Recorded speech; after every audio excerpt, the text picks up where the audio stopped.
Welcome to Our Girl Relationships. We talk about the problems people face in their day to day lives. Let's start with the video. I'm a 38-year-old female. I have been a stay at home mom for the past 15 years. I met my husband, who is 40, when I was 20. We met at a service, and our families were good friends for years too. It was only natural for us to get married. I knew we were to get married the moment my mother introduced me to him. He was handsome, tall, and had a decent job and a house, so I had no complaints. After the wedding, he turned out to be a not so attentive husband, but I never said anything. I took whatever he gave me and lived my life with my children and family. Jess, my husband, strongly believed in family and its sticking together, so we always lived with his parents. I never had a problem with that either. They were nice and helpful around the house. Plus, it was a very big house to begin with. Living in it alone would have been scarier after all those horror movies I watched during my Sundays. So we had a big family, his parents, his little sister, the two of us, and our three children. We all lived under the same roof, and yes, there have been times I had wished for a different way of living, but more times than less, I had been grateful for what I had been given, except my husband. He never had strong, affectionate feelings towards me. I knew of this from the very start. He barely ever talked to me or said words of affection to me. We were like friends, not the kind of friends that shared pain and pros together, but the kind you make at your workplace, where you have to be friendly with the person you see every day. At first, I craved love and attention from my husband, so I did make a big deal out of it. But when my tantrums did nothing but increased his business trips, I stopped. Soon after, I had my first child, so I got busy with him and forgot about the fact that I was in a loveless marriage. My children became my center of attention, and I had left no time to ponder over my husband being less interested in me than a bark. Years had gone by. We had celebrated our 15th anniversary this spring. It was quite the evening with both our families and his work friends. He gave me a new ring as a gift and asked for my wedding ring since it was old and almost fading. The new one had many tiny diamonds on it, while the old one, which was my wedding ring, was a bit old fashioned and had a huge diamond wrapped in a gold band. I preferred my wedding ring over the new modern design, but I accepted the gift nonetheless. It was my 15th anniversary after all, and he made the effort to pick out a ring for me. That meant more to me than the whole stupid celebration. I was not greatly happy with my life, but I always distracted myself enough to not start sabotaging it because I knew it was pretty easy to do that if I just fought hard enough. So when it started getting too bad a few weeks after the anniversary, I had no choice but to notice. It happened gradually. Jess started to come home less and less. Before it was one or two nights of skipping home for work, he said, but now it was coming home one or two nights a week. He started missing even the parents teacher meetings at the kids' school. Then one day I found that our joint account had jewelry that was not mine. He bought a new car, and things were just screaming that something was wrong. I still blamed it all on my paranoia and tried to move past it. After a few days of watching it, even my mother in law and sister in law came to me asking if me and Jess had a big fight or something since he's hardly ever home, and he does not even talk to the kids anymore. After a few days of watching it, even my mother in law and sister in law came to me asking if me and Jess had a big fight or something, since he's ever hardly at home and he does not talk to the kids anymore. I lied to them that yes, we did have a fight and he is just a bit mad and will be all right soon. They did not look like they believed me, but I offered no further explanation, not like I had one. Then, one morning, I was making breakfast in the kitchen for everyone, and my sister in law was in the basement looking for her old skates to give to my second boy, since he was starting his skating classes the same day. I was putting the pancakes on the plate when she came running to me in the kitchen and handed me a file of yellowed papers. They looked old, very old. I looked at her confused and started reading what was on the papers. They were the papers of a property. The property that was in the same neighborhood as ours. My breath hitched when I realized the papers are of our house. It was from someone named Sylvie George. And it was not sold to Jess Marker, but simply given. I was still going through the papers when some photographs fell off the file. Wedding photographs. A simple wedding in an office. The girl was in a short, simple white dress with a tiny bouquet, and the guy standing in the picture was my husband. The rest of the papers were his wedding certificate that he signed the day those pictures were from, and the love letters between him and his love, Sylvie. It was betrayal. I knew he never loved me, that he had no more feelings towards me than he had a duty, but still it hurt me to see my husband of 15 years, the father of my 3 children, in the wedding photos with another woman, a very beautiful woman. Then I understood it all. It all got clear. The distant weeks and the new jewelry, the new car, it was all for her, for his other family that he probably has, since those wedding papers were dated before our wedding. Why did he agree to marry me if he was already married? If he already loved another? I broke down in the kitchen floor. The pancake on the stove started burning. Everyone watched as I cried there. My sister-in-law explained everything to her parents, and they also seemed surprised. At least they were not together in this sick plot of my husband. I wanted to ask him so many things, but I did not wait even a minute more. I packed my bags for me and both my children, took my baby girl out of her crib, and despite the many attempts of my in-laws to stop me, I left the house. I went straight to my brother's. He is a lawyer. I had no idea where else to go. My parents would take me in, but only for so long. They will eventually push me to go back to my husband and ignore whatever he has done or does. They would rather leave me like a blind woman than an independent one who can speak for her rights. My brother, on the other hand, always supported me. He even asked me many times if I was happy in my marriage with Jessie. I always lied that I am, but not anymore.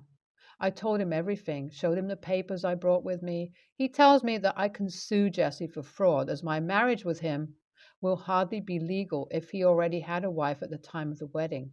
He asked me if I want to sue him, and I do. But it will mean putting him and his family, that has also become now my family, all this. Am I the a-hole, guys? I don't know what to do. I loved him. I must have or would not have spent 15 years tending to his house that turned out was not even his own. I waited for 2 weeks before deciding what to do about suing my husband for fooling me into a marriage for 15 years. I was waiting for him to come and talk to me, to beg me for forgiveness or at least say sorry, but he did not. He never called or even cared enough to ask about the kids. His parents did call, but I did not talk to them. I was about to sue that whole family. I had no heart to talk to them because then my resolve would have melted. I loved my family, and all these years they became more to me than my parents had been. The marriage might have been false according to the law, but I believed it true, and so did they and my children, poor little kids, still think we're just visiting their uncle for summer. It was true for everyone except Jessie, who knew it was false and acted like that all these years, but I was so blinded that I never questioned.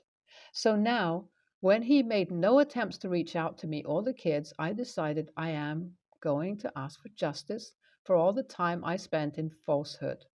Within a day of my brother sending a notice, I got a call from him. I did not talk. I told my brother to tell him my decision is final.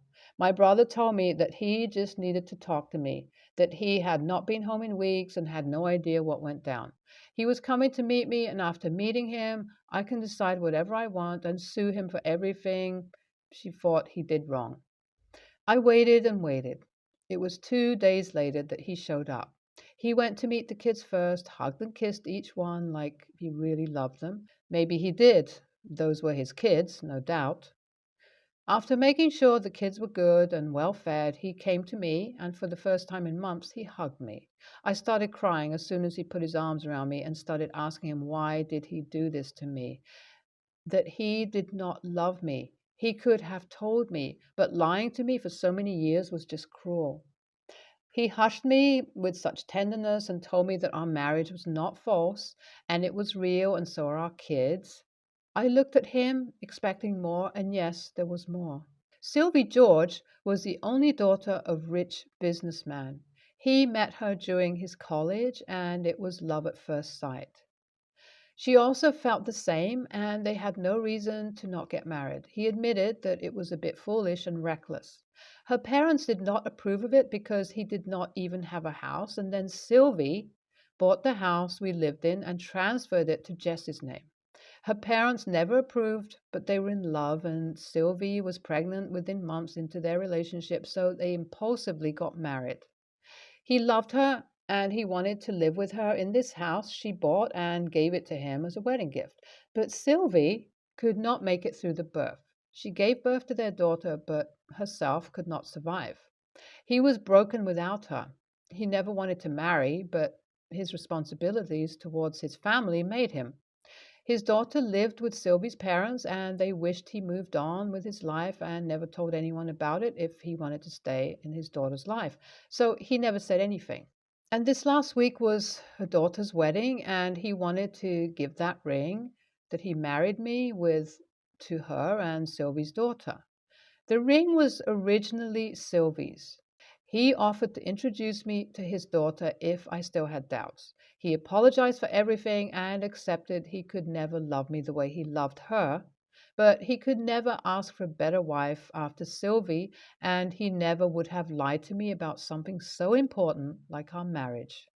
This brought tears to my eyes. You are such a good wife, a good human overall. And Jesse? I thought he was a douchebag, but he turned out to be a wounded, lovesick puppy. I hope you guys can find love in each other. You are best for each other. NTA, you did not know things. He should have told you. I understand he promised her parents and everything, but now you and your kids were his family. So I think you deserve to know. My girlfriend and I have been dating for a few months, and for a double date, we went with my friend and his girlfriend to go rock climbing. I don't know the first thing about rock climbing, so he did all the rope work and taught us how to belay. It was pretty thrilling, and my girlfriend was a little scared but enjoying it. He climbed up, bringing the rope up, set anchors, and we just top roped. We hiked to another part of this canyon, and he said this was the place him and his girlfriend, um, Simon rappelled, not sure if that's how you spell it. He said it was amazing but dangerous and was explaining the rope set up to do it. He joked it was the climber's version of a couple's trust fall. My girlfriend asked if we could do it since there is still some time left, and he said it was dangerous and that it needed to be done with two people. My girlfriend looked at me and said I was down for anything, and the friend looked uncomfortable and told her any weight difference over about 50 pounds between the two people isn't a good idea, and ideally the weights are as close as possible since we would essentially be balancing each other. He said there were safer techniques. Simul is just faster. My friend and his girlfriend are skinny people, as is basically everyone we've seen climbing that day. I'm a bigger dude at 220 to 230 pounds, and I don't know my girlfriend's weight, but it's not a bad guess that she's more than 50 pounds than me. My friend is a total adrenaline junkie, and I think if he says it's dangerous, it's best not to do it. My girlfriend looked really unhappy but didn't say anything. She is insecure about her weight, and during sex, she doesn't like me touching her belly, arms, and legs. On the drive home, my girlfriend was ranting about what an asshole my friend was. I got annoyed that she was bad mouthing him because he was nice enough to let us use his gear and show us the ropes. Ha ha.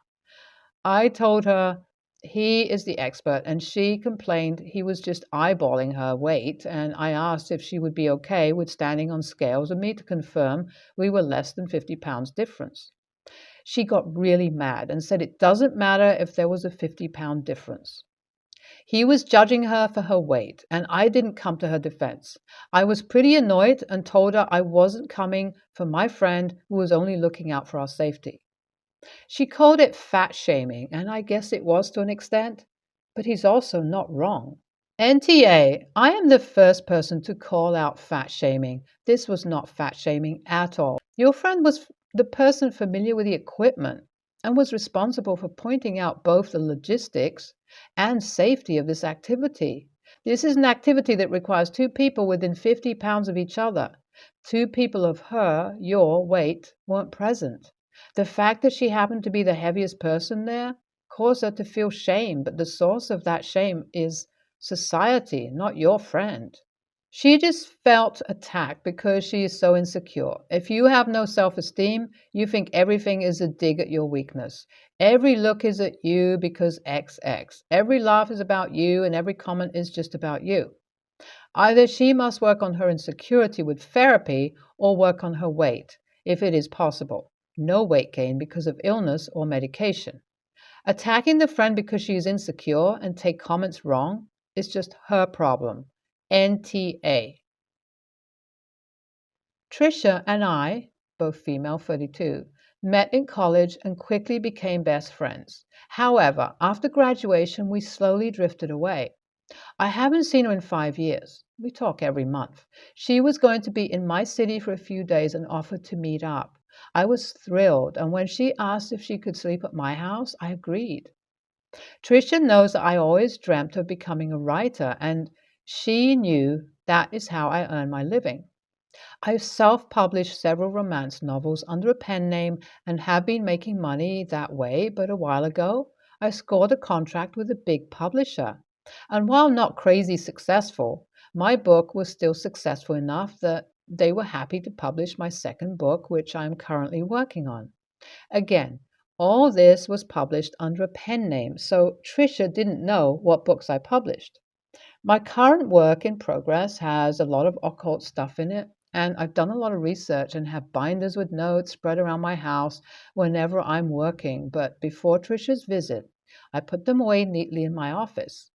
Once Tricia arrived, I realized that we weren't the same people we were in college and that we've changed so much that I doubt we should even call each other friends anymore. We barely had anything to talk about, and it was awkward, but it was only for a few days. In one evening, she managed to belittle my career. She kept asking when I would get a big girl's job and that it was time to grow up and stop pretending. She implied that because I wrote under a pen name that I must be lying and probably work at McDonald's. I tried to explain, but eventually let it go and ignored her tirade. She came over on Friday. On Saturday morning, I woke up to someone shouting and throwing stuff around. I jumped out of my bed and ran to my office, which seemed to be the source of the noise. I found Tricia in my office screaming. She accused me of being possessed, told me that if she knew I had demon stuff in my home, she would have never set foot in my house. I tried to calm her down, but she ignored me. She went snooping in my office to prove that I was lying, and that's when she found my notes for my current work in progress. She also found notes I used for one of my steamy romance book, which included some explicit photos. She was absolutely furious about everything, screaming her head off. I kicked her out, told her to get her things and leave. Surprisingly, she complied. However, today I got a call from her husband, whom I've only met once, who started screaming at me for kicking his wife out. Apparently, she had to stay in a hotel, which they couldn't afford, and she called me all sorts of names before I hung up. I feel bad for kicking her out without checking if she had anywhere to stay. It was daytime, but still, something could have happened to her, and I did say she could have stayed at my house. Was I really the a-hole for kicking her out? She snuck into your office, went through your stuff, yelled at you, and also demeaned your work and how you make your money. She can kick rocks, NTA, and glad she's at a hotel and not messing with you anymore. Now, go back to writing your stuff and don't think twice about this. She's way out of line, not you. NTA, if she couldn't afford to stay in a hotel, she should have been a better guest.